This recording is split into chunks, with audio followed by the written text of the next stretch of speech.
ಇವತ್ತಿನ ವ್ಲಾಗಿನ ಸ್ಪೆಷಲು ತುಪ್ಪ. ಸೊ ಬೆಣ್ಣೆ ಕತೆ ಆದಮೇಲೆ ತುಪ್ಪ ಬರಲೇಬೇಕಲ್ವಾ. ನಾನಿವತ್ತು ನಮ್ಮ ಅಮ್ಮನ ಮನೆ ಸ್ಪೆಷಲ್ ಒಂದು ತೋರಿಸ್ಬೇಕು. ಈ ಕಡೆ ಕಿಚನ್ ಇದೆ, ಕಿಚನ್ ಪಕ್ಕಕ್ಕಿರೋ ಕಿಟಕಿಲಿ ನೋಡಿ. Hi friends, welcome to Isha home vlogs. So last ವೀಡಿಯೋದಲ್ಲಿ ನಾನು ಒಂದು ಬೆಣ್ಣೆ ಕತೆ ಅಂತ ವ್ಲಾಗ್ ಮಾಡಿದೆ. ಸೊ ಅದರದ್ದು ನೆಕ್ಸ್ಟ್ ಪಾರ್ಟ್ ಅಂತಲೇ ಹೇಳ್ಬೋದು ಇದು, ತುಪ್ಪ ಹೇಗೆ ಮಾಡೋದು ಅಂತ ಹೇಳ್ಕೊಂಡು. ಸೊ ಪೂರ್ತಿ ವಿಡಿಯೋ ನೋಡಿ. ಸೊ ತುಪ್ಪ ಅಂದರೆ ಬರೀ ಬೆಣ್ಣೆ ಕಾಯಿಸ್ಬಿಟ್ಟು ತುಪ್ಪ ಮಾಡೋದಿಲ್ಲ. ಸೊ ನಮಗೆ ಕಫ, ಕೆಮ್ಮು ಮತ್ತು ನೆಗಡಿ ಏನೂ ಆಗಬಾರ್ದು, ಕೊಲೆಸ್ಟ್ರಾಲ್ ಕಡಿಮೆ ಆಗಲಿಕ್ಕೆ ಕೆಲವೊಂದು ಸ್ಪೆಷಲ್ ಮ್ಯಾಜಿಕ್ ಇಂಗ್ರೀಡಿಯೆಂಟ್ಸು ಹಾಕ್ತೀನಿ. ಸೊ ಲಾಸ್ಟ್ ತನಕ ತಪ್ಪದೆ ನೋಡಿ. ಸೊ ಇವತ್ತು ಮಾರ್ನಿಂಗ್ ಸ್ಟಾರ್ಟ್ ಆಗಿದ್ದೆ ಫಾಗು ಇಂದ. ಸೂರ್ಯನೇ ಇರಲಿಲ್ಲ ನನಗೆ ಸೂರ್ಯ ನಮಸ್ಕಾರ ಮಾಡಬೇಕಾದ್ರೆ. ತುಂಬಾ ಸಿಕ್ಕಾಪಟ್ಟೆ ಕ್ಲೌಡಿ, ಒಂಥರ ಮೋಡದ ವಾತಾವರಣ ಇತ್ತು. ಸೊ ಒಂಥರ ಚೆನ್ನಾಗಿ ಅನಿಸ್ತು ಈ ಬೇಸಿಗೆಯಲ್ಲಿ ಈ ವಾತಾವರಣ. ಸೊ ಮಾರ್ನಿಂಗ್ ಎದ್ಬಿಟ್ಟು ಆ್ಯಸ್ ಯೂಶ್ವಲ್ ನನ್ನ ಮಗಳದೆಲ್ಲ ಜ್ಯೂಸ್ ಮಾಡಿಕೊಟ್ಟು, ಅವಳಿಗೆ ಇವತ್ತು ದೋಸೆ ಇತ್ತು ಮನೇಲಿ, ತಿಂಡಿ ಮಾಡಿಕೊಟ್ಟು ಅವಳಿಗೆ ಸ್ಕೂಲಿಗೆ ಕಳಿಸ್ದೆ. ಅವಳಿಗೆ ಕಳಿಸೋ ತನಕ ನನಗೆ ಯಾವ ವಿಡಿಯೋನೂ ಮಾಡೋಕ್ಕಾಗಲ್ಲ. ಸೊ ಅವೆಲ್ಲ ಸ್ಕಿಪ್ ಆಗಿದೆ. ಸೊ ಡೈರೆಕ್ಟಾಗಿ ಅವಳಿಗೆ ಸ್ಕೂಲಿಗೆ ಬಿಟ್ವಿ ಇವತ್ತು. ಅವಳಿಗೆ ಸ್ಕೂಲಿಗೆ ಬಿಟ್ಟು ಇವತ್ತಿಂದು ನಮ್ಮಮ್ಮ ಬೆಳಗ್ಗೆನೇ ಕಾಲ್ ಮಾಡಿಬಿಟ್ಟು ಇಡ್ಲಿ ಮಾಡ್ತೀನಿ ಬಂದು ತೊಗೊಂಡೋಗು ಅಂತ ಹೇಳಿದ್ರು. ಸೊ ಇಡ್ಲಿ ನಮ್ಮ ಮನೆಯವ್ರಿಗೆ ತುಂಬ ಫೇವ್ರೇಟು. ಅಮ್ಮ ಮಾಡಿದ್ದು ಮೆತ್ತಿಗೆ ಮಾಡ್ತಾರೆ ಇಡ್ಲಿ ಸಾಂಬಾರು ಜೊತೆ. ಸೊ ಅದನ್ನು ತಿನ್ನೋಣ ಅಂತ ಹೇಳ್ಕೊಂಡು ಅಜ್ಜಿ ಮನೆ ಅಂದರೆ ಈಶಾನ ಅಜ್ಜಿ ಮನೆ, ನಮ್ಮಮ್ಮನ ಮನೆಗೆ ಹೋದ್ವಿ ನಾವು. ಸೊ ನಾನಿವತ್ತು ನಮ್ಮ ಅಮ್ಮನ ಮನೆ ಸ್ಪೆಷಲ್ ಒಂದು ತೋರಿಸ್ಬೇಕು ನೋಡಿ. ಇದು ಅಡುಗೆ ಮನೆ ಕಿಟಕಿಯಲ್ಲಿ ಅವ್ರ ವ್ಯೂ ಹೇಗಿದೆ ನೋಡಿ. ಆ ಕಡೆ ಈ ಕಡೆ ಎಲ್ಲ ಹಂಚಿನ ಮನೆ ಇದೆ ಪಕ್ಕಕ್ಕೆ. ಎಷ್ಟು ಚೆನ್ನಾಗಿ ಅನಿಸುತ್ತೆ ಅಂದರೆ ಅದು ನೋಡಲಿಕ್ಕೆ ಒಳ್ಳೆ ಹಳ್ಳಿಯಲ್ಲಿದ್ದಂಗೆ ಅನಿಸುತ್ತೆ. ಸೊ ಇದು ನಮ್ಮಮ್ಮನ ಅಡುಗೆ ಮನೆ ವ್ಯೂ. ಅವ್ರೊಳ್ಳೆ ವ್ಯೂ ನೋಡಿಕೊಂಡು ಅಡುಗೆ ಮಾಡೋಕ್ಕೆ ಚೆನ್ನಾಗಿರುತ್ತೆ. ಸೊ ಅಲ್ಲಿ ಇಡ್ಲಿ ತಿಂದ್ಕೊಂಡು ಪೇಟೆಯಲ್ಲಿ ಒಂದು ಸ್ವಲ್ಪ ಕೆಲಸ ಮುಗಿಸ್ಕೊಂಡು ಮನೆಗೆ ಬಂದ್ವಿ. ಮನೆಗೆ ಬರ್ತಿದ್ದಂಗೆ ಪಾರ್ಸಲ್ ಬಂದುಬಿಟ್ಟಿತ್ತು. ಸೊ ಏನು ಪಾರ್ಸಲ್ ಅಂತಂದರೆ ಮೀಶೋಲಿ ನಾನು ತರಿಸಿದ್ದೆ ಕಾಂಪೋಸ್ಟ್ ಪೌಡ್ರು. ಇದನ್ನು ನಾನು ನೆಕ್ಸ್ಟ್ ಗಾರ್ಡನಿಂಗ್ ವ್ಲಾಗಲ್ಲೇ ಕಂಪ್ಲೀಟ್ ಡೀಟೇಲ್ ಓಪನ್ ಮಾಡಿ ತೋರಿಸ್ತೀನಿ. ಸೊ ಚೆನ್ನಾಗೇ ಬಂದಿದೆ. 20 kg ತರಿಸಿದೆ, ತುಂಬ ಚೆನ್ನಾಗಿ ಬಂದಿದೆ. ಸೊ ಇವಾಗ ಬನ್ನಿ ನಮ್ಮ ತುಪ್ಪ ಮಾಡೋಣ. ಲಾಸ್ಟ್ ಟೈಮ್ ನಾನು ಫ್ರಿಜ್ಜಲ್ಲಿ ಇಟ್ಟಿದ್ದೆ, ಒಂದು 2-3 ದಿನ ಇರಲಿ ಅಂತೇಳಿ ನಾನು ಒಂದು ವಾರ ಇಟ್ಬಿಟ್ಟಿದ್ದೀನಿ. ಸೊ ತುಂಬ ಕೆಲಸದಲ್ಲಿ ಬ್ಯುಸಿಯಾಗಿ ತುಪ್ಪ ಮಾಡಲಿಕ್ಕೆ ಆಗಿಲ್ಲ. ಸೊ ಮಿಡಲ್ ಆ ಬೆಣ್ಣೆನೂ ಸಹಿತ ತೊಗೊಂಡು ತಿಂದಿದ್ದೀವಿ ಅಲ್ಲಿ ಇಲ್ಲಿ ಹಾಕ್ಕೊಂಡು ಎಲ್ಲದ್ರ ಮೇಲೆ. ಸೊ ನಾವು ಬೆಣ್ಣೆನ ಆಲ್ರೆಡಿ ತೊಳೆದಿಟ್ಟಿದ್ದೆ. ಸೊ ಡೈರೆಕ್ಟಾಗಿ ಇವಾಗ ನಾನು ಕಾಯಕ್ಕೆ ಇಡ್ಬೋದು, ಏನು ಪ್ರಾಬ್ಲಮ್ ಇಲ್ಲ.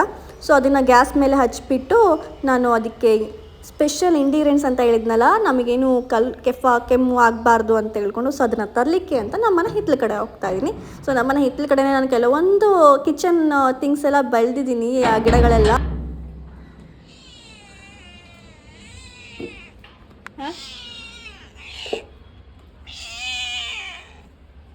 ನೀ ಏನು ಮಾಡ್ತಿದ್ದೀಯ ಇಲ್ಲಿ?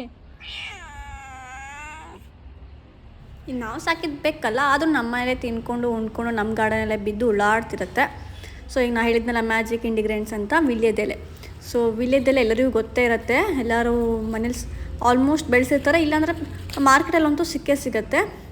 ಮತ್ತು ಈ ವೀಳ್ಯದೆಲೆ ಸ್ಪೆಷಲ್ ಫ್ಲೇವರ್ ಕೊಡುತ್ತೆ ತುಪ್ಪಕ್ಕೆ. ಮತ್ತು ನಿಮ್ಗೆ ಗೊತ್ತೇ ಇದೆ ವೀಳ್ಯದೆಲೆ ಸಿಕ್ಕಾಪಟ್ಟೆ ಔಷಧಿ ಗುಣ ಇದೆ ಅಂತ ಹೇಳ್ಕೊಂಡು. ನಂಗೆ ಈ ಬೇಕು ನೋಡ್ದಂಗೆಲ್ಲ ನಾನು ಆರಾಮಾಗಿ ಉಣ್ಕೊಂಡು ತಿನ್ಕೊಂಡು ಮಲ್ಗೋಣ ಅಂತ ಫೀಲ್ ಬರುತ್ತೆ. ಅಷ್ಟು ಲೇಸಿ ಇನ್ಸ್ಪಿರೇಷನ್ ಕೊಡುತ್ತೆ. ನಮ್ಮ ಮನೆಗೆ ಗಾಂಚಲಿ ಬೇಕಂತಲೇ ಹೇಳ್ಬೋದು. ಅದಕ್ಕೆ ಸೊಕ್ಕು ಅಂದರೆ ಸೊಕ್ಕು ತಿನ್ನತ್ತೆ, ಅವ್ನು ಮಲ್ಕೊಳತ್ತೆ, ಅಷ್ಟು ಬಿಟ್ಟರೆ ಏನೂ ಮಾಡಲ್ಲ. ಸೊ ಆ ಕಡೆ ತುಪ್ಪ ಬೇಯ್ತಾ ಇದೆ. ಸೊ ಇದೇ ನೋಡಿ, ನಾನು ಇದಕ್ಕೆ 2 ವೀಳ್ಯದೆಲೆ ಹಾಕ್ತೀನಿ ಫ್ಲೇವರ್ಗೆ, ಮತ್ತು 2 ಲವಂಗ, ಮತ್ತು 2 ಏಲಕ್ಕಿ. ಸೊ ಅದೆಲ್ಲದೂ ಸಹಿತ ಕಫ ಕೆಮ್ಮು ಏನೂ ಆಗದೆ ಇರೋ ನಮ್ಗೆ ತಡೆಯುತ್ತೆ. ಸ್ವಲ್ಪ ಉಪ್ಪು ಹಾಕ್ತೀನಿ, ಕಲ್ಲುಪ್ಪು, ಒಂದು ಚುಟುಕಿ ಅರಿಶಿನ, ಮತ್ತು ಸ್ವಲ್ಪ ಒಂದು 1/4 ಸ್ಪೂನಷ್ಟು ಮೆಂತೆ ಕಾಳು ಅಂತ ಹೇಳ್ತಾರಲ್ಲ, ಮೇಥಿ ಸೀಡ್ಸು, ಅದನ್ನ ಹಾಕ್ತೀನಿ. ಸೊ ಇದು ನಿಮಗೆ ತುಪ್ಪಕ್ಕೆ ರುಚಿ ಕೊಡೋದಲ್ಲದೆ ಆ ಫ್ಲೇವರೇ ಸಕ್ಕತ್ತಾಗಿರುತ್ತೆ, ಘಮ ಘಮ ಅಂತ ಇರುತ್ತೆ.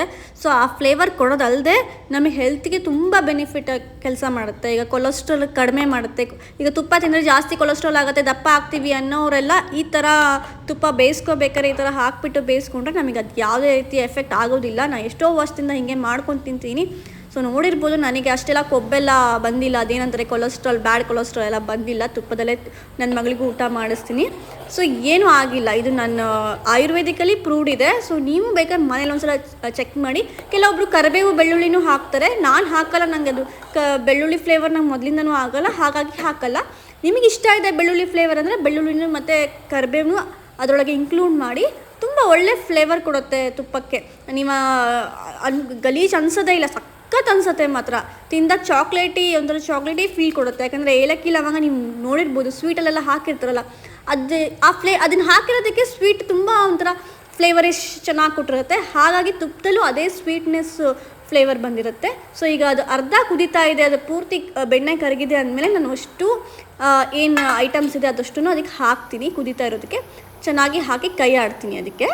ನಿಮಗೆ ಗೊತ್ತಾ, ಹಳೆ ಕಾಲದಲ್ಲೆಲ್ಲ ಊಟ ಮಾಡೋಕ್ಕಿಂತ ಮುಂಚೆ, ತಿಂಡಿ ಮಾಡೋಕ್ಕಿಂತ ಮುಂಚೆ 1 ಸ್ಪೂನ್ ತುಪ್ಪನ ತಿಂತಿದ್ರಂತೆ. ಏನಕ್ಕೆ ಅಂತಂದರೆ ಡೈಜೆಷನ್ ಚೆನ್ನಾಗಾಗಲಿ ಅಂತ ಹೇಳ್ಕೊಂಡು, ಎಕ್ಸ್ಪೆಷಲಿ ಅಲ್ಸರು ಮತ್ತು ಸ್ಟಮಕ್ ಕ್ಯಾನ್ಸರು ಇದು ಏನೂ ಆಗದೆ ಇರೋ ತಡಿಲಿಕ್ಕೋಸ್ಕರನೇ ಅವಾಗಿನ ಕಾಲದಲ್ಲಿ ಇದು ಆಯುರ್ವೇದಿಕಲ್ಲಿ ಈ ಮೆಥಡ್ನ ಮಾಡ್ತಿದ್ರಂತೆ. ಅಷ್ಟೇ ಇಲ್ಲ, ಈವನ್ ನೀವು ಸ್ವಲ್ಪ ತುಪ್ಪ ಮತ್ತು ಬೆಳ್ಳುಳ್ಳಿನ ಮಿಕ್ಸ್ ಮಾಡಿಕೊಂಡು ಜ್ವರ ಬಂದಾಗ ತೊಗೊಂಡ್ರೆ ಜ್ವರನೂ ಕಡಿಮೆ ಆಗುತ್ತೆ.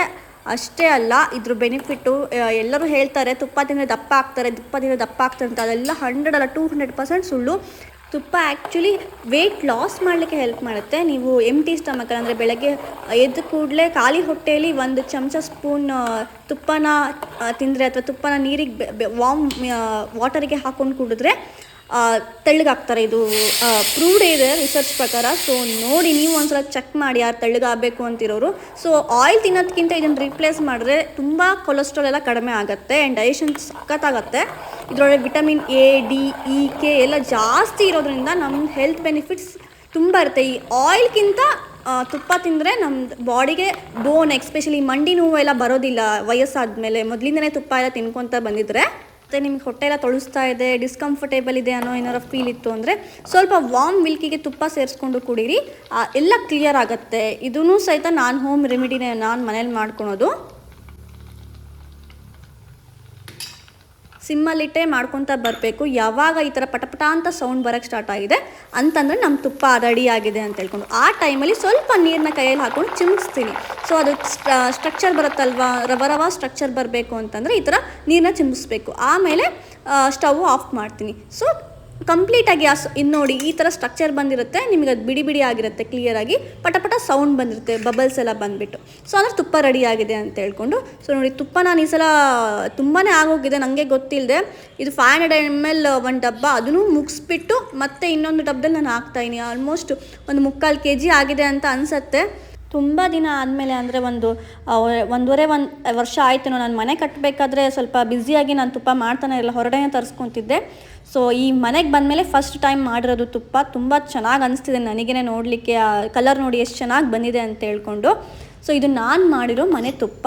ಸೊ ಲಾಸ್ಟಿಗೆ ಸಂಜೆ ನನ್ನ ಮಗಳಿಗೆ ದೋಸೆ ಮೇಲೆ ಸ್ವಲ್ಪ ತುಪ್ಪ ಹಾಕಿ ಕೊಡ್ತಾಯಿದ್ದೀನಿ. ಇಲ್ಲಿಗೆ ನಾನು ವ್ಲಾಗ್ ಮುಗಿಸ್ತಾ ಇದ್ದೀನಿ. ಹೇಗಿದೆ ನನ್ನ ತುಪ್ಪದ ರೆಸಿಪಿ ಮತ್ತು ತುಪ್ಪದ ಬೆನಿಫಿಟ್ ನಿಮಗೆಲ್ಲ ಹೇಳಿದ್ದೀನಿ, ಕೆಲವೊಂದು ಟಿಪ್ಸು ಹೇಳಿದ್ದೀನಿ. ನಿಮಗೇನಾದರೂ ಇಷ್ಟ ಆಗಿದೆ ಅಂತಂದರೆ, ಏನಾದ್ರು ಡೌಟ್ಸ್ ಇದ್ರೂ ನನಗೆ ಕಮೆಂಟ್ ಮಾಡಿ.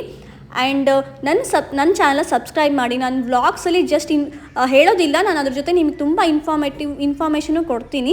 ಏನು ಬೆನಿಫಿಟ್ ಇದೆ ಅಥವಾ ಏನಾರು ರೆಮಿಡೀಸ್ ಇದ್ರೂ ಹೇಳ್ತೀನಿ. ಸೊ ಪೂರ್ತಿ ವಿಡಿಯೋನ ನೋಡಿ, ಲೈಕ್ ಮಾಡಿ, ಶೇರ್ ಮಾಡಿ. ಸೊ ಸಂಜೆ ಹೊತ್ತಿಗೆ ನಮ್ಮನೆ ಕಿಟಕಿಲಿ ಚಿಕ್ಕ ಗುಬ್ಬಿ ಬಂದಿತ್ತು, ಅದನ್ನು ನೋಡ್ತಾ ನಾನು ಈ ವ್ಲಾಗ್ನ ಮುಗಿಸ್ತಾ ಇದ್ದೀನಿ. Thank you.